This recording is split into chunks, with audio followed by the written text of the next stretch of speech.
Hello friends, स्वागत है आपका हमारे YouTube channel MP sky academy में। आज के इस वीडियो में हम क्लास 12 एनसीईआरटी के बुक का क्लास 12 लेसन 3 देखेंगे। सिविक्स यानी नागरिक शास्त्र का लेसन 3 है ये। उसके क्वेश्चन आंसर्स को इस वीडियो में हम देखेंगे। लेसन का नाम है राजा, किसान और नगर, आरंभिक राज्य और अर्थव्यवस्थाएँ। पहला प्रश्न है, प्रभावती गुप्ता कौन थी? उसने अपने अभिलेखों में किसको आदेश दिया था?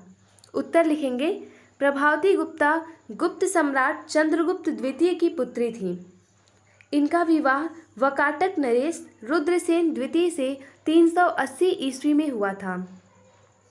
प्रभावती गुप्ता ने अभिलेखों में ब्राह्मणों और दंगुन गांव के वासियों को आदेश दिया।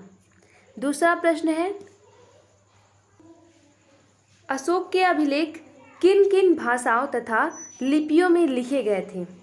इसका उत्तर लिखेंगे, अशोक के अधिकांश अभिलेख प्राकृत भाषा में हैं, जबकि पश्चिमोत्तर भाग से मिले अभिलेख अरमेइक और यूनानी भाषा में हैं।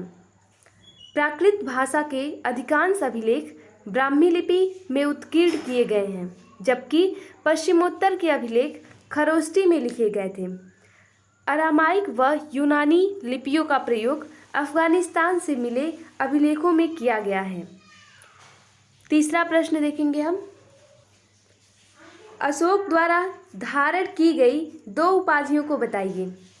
इसके उत्तर में लिखेंगे, अशोक ने देवानाम प्रिय अर्थात देवताओं का प्रिय और प्रियदर्शी अर्थात देखने में सुंदर नामक उपाधियां धारण की थी।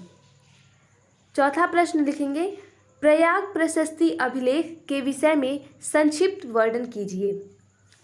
प्रयाग प्रशस्ति गुप्त सम्राट समुद्रगुप्त का प्रशस्ति अभिलेख है। इसे इलाहाबाद स्थित स्तंभ में उत्कीर्ण कराया गया है।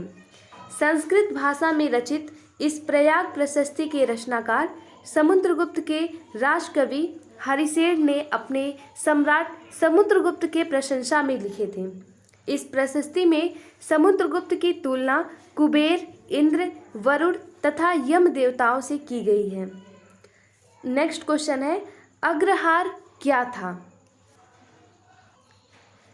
अग्रहार उस भूमि को कहते थे जो ब्राह्मणों को दान में दे दिया जाता था। इस ब्राह्मणों से भूमि कर या अन्य प्रकार के दान या कर नहीं वसूले जाते थे। ब्राह्मणों को स्थानीय लोगों से कर वसूलने का अधिकार होता था।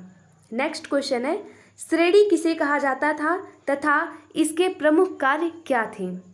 इसका उत्तर है, उत्पादकों तथा व्यापारियों के संघ को श्रेणी कहा जाता था।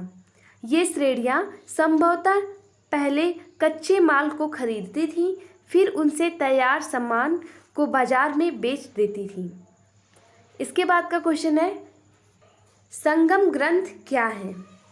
इसका आंसर होगा, संगम ग्रंथ तमिल भाषा के ग्रंथ हैं।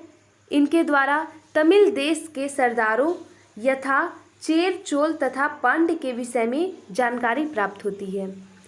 इसके आगे का जो भी क्वेश्चन आंसर है वो लॉन्ग टाइप का है, इसलिए हम नेक्स्ट वीडियो में उसे देखेंगे।